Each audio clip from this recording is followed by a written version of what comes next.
Welcome to Recon, the Convention of New Beginnings. I'm Todd Culver, the Assistant Director for MARL, which is one of the co-sponsoring organizations for this event. And this is our training for session facilitators. Facilitators represent Recon to all attendees and presenters. As host, your job is simply to keep the session running smoothly. A few of the details as you prepare for your session. The registration desk is located at the tower desk on the lower level of the Grand Traverse Resort. We ask that you arrive at the room 15 minutes before the session starts, that you be aware of and communicate hotel evacuation procedures, and be aware of people who may need assistance during an evacuation. There are incident report forms in your packets, and we ask that you use those in the event of an incident that occurs during your session. And before you begin, please make sure that your speaker has adequate water, that the room temperature and lighting is appropriate, and if not, please contact the registration desk so those conditions can be addressed. If questions arise about making copies, we do not have that capability at the convention, and copies are not available. There are session full signs in your packet, and if a session does fill up, we ask that you use them by affixing them on the door or outside the door to let folks know that there are no additional seats available. The tables located near the back of the meeting rooms are for persons needing these tables as a reasonable accommodation. We do ask that you wear your facilitator badge that's provided to you during your sessions. Okay, some of the speaker details to be reviewed with the presenter prior to the session. Take the time, please, to review the biographical data that's with them. Some is included in packets. Confirm the details that were requested prior to the conference, room seating arrangements, AV equipment needs, and be aware of the fact that each room is equipped with an AV cart, a taped extension cord with a power strip, an LCD projector, a screen, and a microphone. Laptops are not provided. Presenters are expected to bring their own laptop computers. Discuss the time flags with the presenter. There are signs that indicate when there are 5 minutes and 3 minutes, respectively, left in the session. And mention language inclusiveness protocol that is also referenced on page 1 of the convention program. It's very important that you're consistent in reminding all speakers to use the microphone. This may also be key to the effectiveness of assistive listening devices. We also ask speakers to describe each overhead or PowerPoint screen so that attendees with visual impairments can better follow along. And we also ask speakers to repeat all questions from the audience.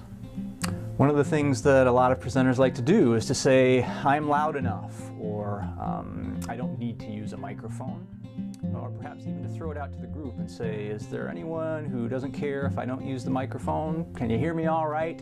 Comments similar to those that I just made can put the person who needs the accommodation on the spot. Not to mention that even for people who have the ability to hear, sometimes presenters' voices go in or out anyway. So again, it's important to consistently remind all presenters to use the microphone. Another important reminder to presenters, as an accommodation to attendees who may be blind or visually impaired, is that we ask the speaker to describe each image that appears on the overhead or PowerPoint screen so that attendees with visual impairments can better follow along. Your session packets will include an indication on the label if the convention management team received an electronic copy of handouts. If not received, the facilitator needs to politely inform the presenter about convention policy, which is a requirement that those handout materials be submitted in advance so that they can be posted on our Recon website to make them accessible to all attendees. Presenters can electronically submit materials for posting on the web after the conference is over, and the exception to this policy applies if the presenter comes with handout materials and also has them available in alternative formats. If the speaker ignores convention handout policy, take no further action, but report the incident to the facilitator co-chairs or to the registration desk. During the session, please sit near the entrance to the room to distribute evaluation forms and handouts as attendees enter. And please, it's very important to start on time. Review the evaluation form and continuing education forms, examples of which you will see on the screen.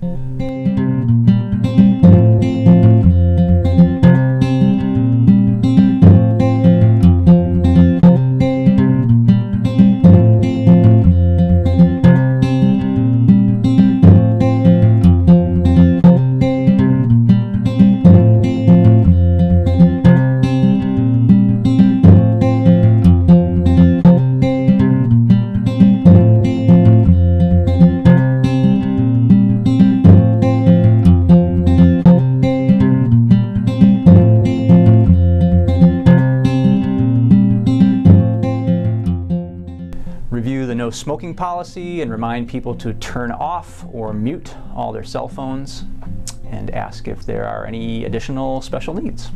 Introduce the name of the session and the speaker or speakers, and be sure that you ask the presenter how to properly pronounce their name before you begin. Count the number of attendees and write the number on the front of the packet. And with regard to questions from the audience, make sure that they are repeated by the speaker. And again, you are provided in your packets with time flag placards that show 5-minute and 3-minute warnings for the speaker. It's also important to end on time. At the conclusion of each session, thank the speaker. Remind all attendees to complete evaluation forms and to check the room for all completed forms when attendees have left. Remind folks to visit the exhibit area to learn about the products and services available through our vendors and exhibitors, and offer to assist speakers with removing equipment or materials from the room promptly. Remind the presenter that they will also receive an evaluation form or an evaluation survey via email, allowing them to provide feedback on their convention experience. And it's also important to sign all continuing education forms. The continuing education forms for CRCs, or Certified Rehabilitation Counselors, and for social work CEUs. The CRC attendance verification forms are available at the registration desk. Attendees need a different attendance verification form for ethics. All others, however, are on a single sheet. Social work attendance verification forms are on a single sheet. And Morrow Leadership Academy participants may also present an attendance verification form as well. Please sign upon request. It's very important to maintain the integrity of the process, which means an attendee is present for the entire session. There is a 10-minute cutoff for continuing education credit eligibility, which means if an attendee arrived more than 10 minutes after the session begins, they should not qualify for continuing education units. Only the assigned facilitator can sign the forms, and there are very specific procedures for that. At the end of the session, the attendee returns a completed session evaluation form, and the facilitator signs the attendance verification. At the conclusion of your session, we ask that you deliver the following to the registration desk: evaluation forms for attendees. For any double sessions, specific instructions for which we'll get to in a moment. It's also important that you turn in the sign-in sheet that would be a part of your packet if you're facilitating a double session. And there is also the envelope containing your facilitator packet with the number of attendees written on the front of that envelope.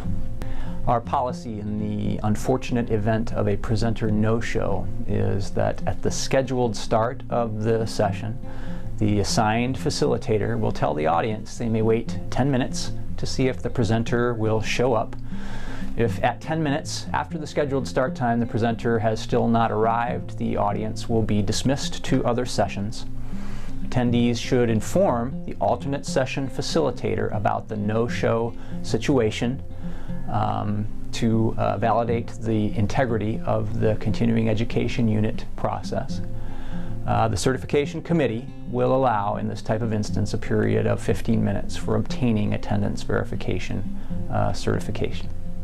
After the 10-minute waiting period, however, the facilitator should state that anyone who wants to remain in hope of the presenter arriving might do so, but that CEUs will not be awarded for the abbreviated session. And the assigned facilitator is then free to attend an alternate session after informing one of the facilitator co-chairs or staff at the registration desk of these circumstances. Under no circumstances, however, should the facilitator go into other sessions if the presenter arrives, to get the audience back. With specific instruction for double or multiple sessions, be sure to announce at the beginning of the session and after the break that this is a double or multiple session. Attendees must be present for all sessions to get credit for CEUs. Be sure you explain to the presenter that it is important that breaks be taken with the rest of the convention on schedule so that attendees can visit the exhibit area or be eligible for prize drawings. There is a sign-in sheet in your facilitator packet for double sessions, and attendees must sign in at the beginning of each session. And at the conclusion, collect evaluation forms and sign attendance verification forms. Thank you very much for your participation in this facilitator training session, and thank you especially for your service to and support of RECON, the Convention of New Beginnings. I hope you have a fantastic convention experience. If you have any questions about your role as a facilitator, please don't hesitate to ask one of the Facilitator Committee co-chairs or any member of the convention management team. Thanks again.